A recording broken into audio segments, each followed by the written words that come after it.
Hey, what's going on, guys? I recently got the Gears of War 3 Slim that was already full of a bunch of mods. I got it from a pawn shop. It was kind of off to the side there. They wanted, what was it, 15 bucks for it? Or I think they wanted 25, but I bought a bunch of systems, so I ended up getting it for 15 because I paid 15 for all of them. So 15 bucks, I guess somebody returned it, or maybe they just never even put it to the shelf because it was labeled as banned. And as soon as I see banned, I'm like, oh, there's got to be something going on, and there's a lot going on. We have an RGH with a coolrunner. The DVD drive is also flashed. I was actually kind of surprised when I tested it out, put a burnt game in it, and it fucking read it.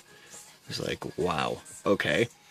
And even more surprised when I found a dual NAND chip, mainly because the ribbon that was coming out was all mangled, and I don't know how it got so mangled. Like, it still kind of works, but it is fucking mangled.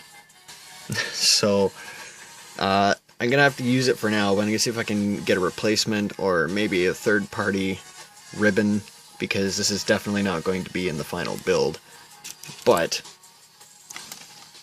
I'm basically going to be removing the dual NAND chip from this, the Matrix Trident, I believe it is.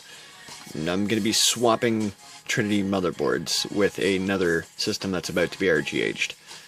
Of course, it's going to be a little bit to take off that chip and make sure I don't lift any pads, but I mean, it's intricate stuff. It's what I like. It's my hobby. So I'll let you guys know soon. This thing, I'm also going to take out the coolrunner, because the boot times aren't great, but they're not terrible, sorry, but they're not great. So I'm going to swap it with an Ace and do the S RGH, because I usually get it to boot in under 10 seconds consistently. This thing's also never instabooted for me, so I'm going to look forward to getting some nicer boot times out of, I guess, this motherboard when it's in the other Trinity. And yeah, hopefully this Gears of War 3 system will be properly dual-landed soon. And to keep things in the spirit, I'm going to actually use the KV that matches the serial number for the system, because now the motherboard isn't going to match.